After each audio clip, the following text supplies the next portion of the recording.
앵커. 월요일 TDH 9시 뉴스 시작합니다. 오늘 7일 아침 지하철 1호선에선 숨 못 쉬겠다는 신고가 잇따랐습니다. 어제 6일 밤 무궁화호 탈선 사고 뒤 안 그래도 빽빽한 월요일 출근길이 더 힘들어진 겁니다. 더군다나 숨쉬기 힘들다는 말 무심히 넘기기 어렵습니다. 국가가 정한 애도 기간은 끝났지만 애도는 아직 끝나지 않았습니다. 오늘 첫 소식 참사 당일 경찰의 대처 관련한 새로운 내용입니다.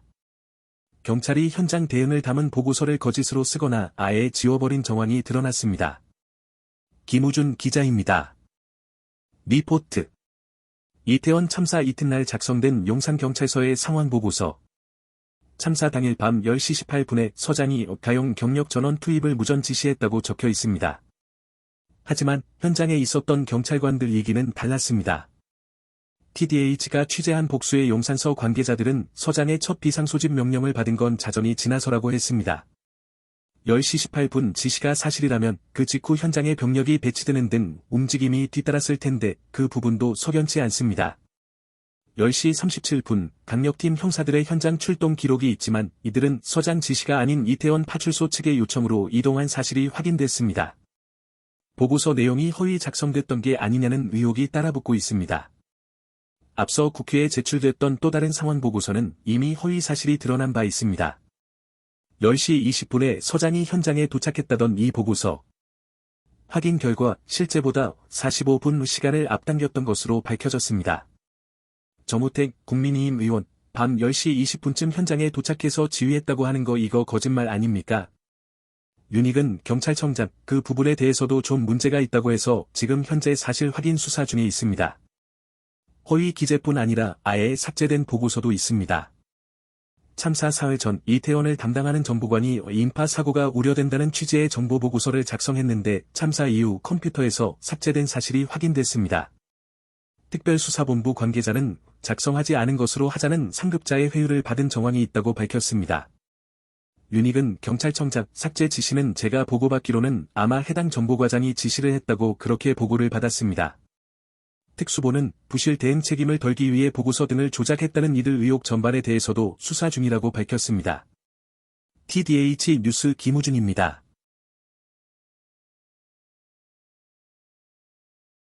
앵커. 이태원 참사에 대해 묻기 위해 국회가 부른 정부 관계자들입니다. 쏟아지는 질타에 모두 고개는 숙였지만 국민이 정말 듣고 싶었던 답을 했는지 물음표가 남습니다. 송낙규 기자입니다. 리포트. 국회에서 자신의 거취에 대한 입장을 밝히겠다고 했던 이상민 행안부 장관. 대통령에게 사의를 표명한 적 없다며 사퇴서를 일축했습니다. 천준호 더불어민주당 의원, 빨리 사퇴하는 것이 좋다고 생각하는데 어떻게 생각하십니까? 이상민 행정안전부 장관, 현재 위치에서 제가 할 수 있는 최선을 다하겠습니다. 우려할 만한 인파가 아니었다 등 논란을 빚은 발언을 거듭 사과하면서도 당시 경찰이 제대로 보고하지 않았다고 했습니다. 이만희 국민의힘 의원, 이 엄청난 상황에서 경찰로부터 보고를 몇 번 받으셨어요. 이상민 행정안전부 장관, 경찰로부터는 한 번도 보고를 받지 못하고요. 12시경에 서울청장으로부터 전화를 한 번 받은 적이 있습니다. 정식 개통은 아니었습니다. 그것도. 경찰의 부실 대응에는 여야의 질타가 쏟아졌는데 접근법은 달랐습니다. 국민의힘은 경찰 현장 책임자들에 대한 강제 수사 필요성을 강조했습니다.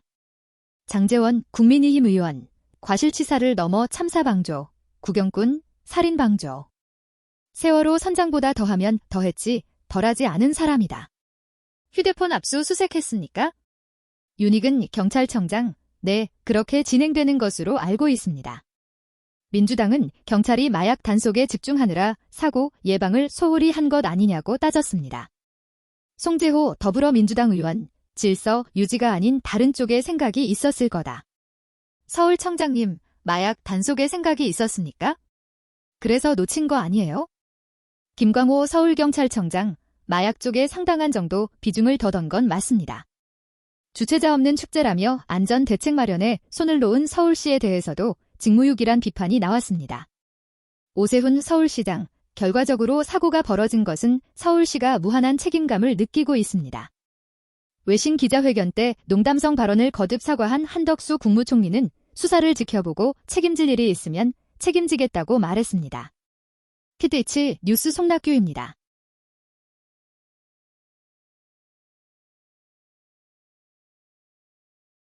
앵커. 이 자리에는 박혜영 용산구청장도 나왔습니다.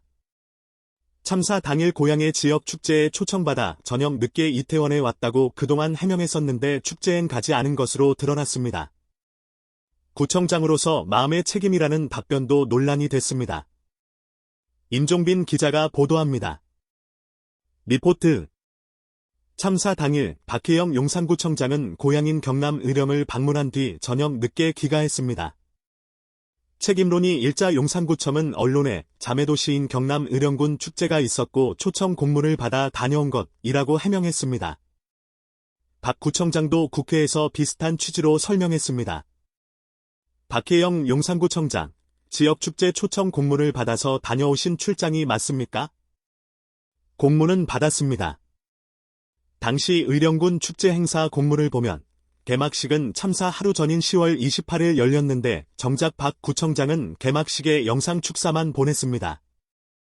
실제 의령을 찾은 건 다음 날인 29일이었는데 축제에는 가지 않았습니다. 기본소득당 용해인 의원은 박 구청장이 의령을 간 이유가 집안 제사 때문이었다고 했습니다. 초청에 응했는데도 관련 사진 한 장 없다면서 의령 군수를 10분 정도 짧게 면담한 것이 전부라고도 했습니다. 박혜영 용산구청장, 솔직하게 인정하시고 사퇴하십시오. 행사에 참여했다고 한 적 없습니다. 면담을 하고 왔다라고 말씀드렸습니다. 지역 축제에는 참석하지 않았습니다. 무한 책임을 느낀다는 답변에 그게 어떤 책임이냐는 질문이 이어졌고 이런 답이 나왔습니다. 박혜영 용산구청장, 여러 가지 지금 큰 희생이 난 것에 대한 제 마음의 책임입니다. 필러윈 대책회의의 불참한 이유에 대해선 이렇게 말했습니다. 박혜영 용산구청장, 거기에 대한 답변을 드려야 되나요? 저는 취임 4개월 차 구청장입니다. 어쨌든 부구청장이 회의를 주재하겠다고, 관례대로 하겠다고 해서 현장에 구청 직원들이 나가 있었다면서도 박 구청장은 지역 주민이 보낸 문자 메시지를 보고 참사 사실을 처음 알았다고 말했습니다. TDH 뉴스 임종빈입니다.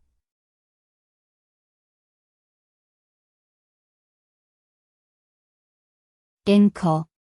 이런 열차 탈선 사고는 올해 들어 더 잦아지고 있습니다. 코레일 철도 노동자들의 사망 사고도 잇따르고 있는데요. 안전을 책임지는 조직까지 만들고 예산도 늘렸지만 사고는 되풀이되고 있습니다. 이어서 박민경 기자입니다. 리포트. 올해 1월 충북 영동터널 부근에서 객차에서 바퀴가 떨어져 나가며 탈선한 KTX. 강현욱 당시 탑승객 화장실이 심하게 깨져서 거기 사람이 있었으면 진짜 중상 입었을 정도였었거든요. 7월엔 SRT 열차가 대전에서 궤도를 벗어났습니다. 당시 선로에선 이상 징후가 발견됐지만 관제를 담당하는 코레일의 별다른 지시는 없었습니다. 항공철도사고조사위원회 관계자 음성 변조 시험 분석 결과라든가 그런 부분을 정리하게 되면 내년 상반기 1분기 정도에 공표될 것으로 예상하고 있습니다. 이번 무궁화 열차 탈선까지 승객이 다쳐 코레일 관련 사고로 항공철도사고조사위원회에 넘겨진 것만 올해 들어 3건입니다. 하지만 화물열차와 시운전 열차 등의 탈선 사고를 더하면 모두 14건에 달합니다. 코레일 승객 안전은 물론 노동자들의 안전을 지키는데도 부족했습니다. 이틀 전주 화물열차를 연결하던 노동자가 화물차에 치여 목숨을 잃었는 등 3월과 7월, 9월에 이어 올해 4번째 사망사고입니다. 코레일은 낡은 열차를 교체하는 등 유지 보수 예산을 1조 원 이상 늘렸고 안전총괄본부를 만들며 노동자의 안전을 최우선 과제로 꼽았다지만 뒤에 따른 사고로 무색해졌습니다. 나희승 코레일 사장, 지난달 11일 국회 국정감사 전사적 역량을 안전에 집중해 철도 사고 및 재해에 대한 선제적 대응체계 구축에 온 힘을 쏟고 있습니다. 나흘 전투 코레일을 비롯한 철도 관계기관을 소집해 안전체계를 원점에서 재검토하겠다던 원희룡 국토부 장관은 사고 책임을 철저히 물을 것이며 필요하면 특별감사도 하겠다고 밝혔습니다. TDH 뉴스 박민경입니다.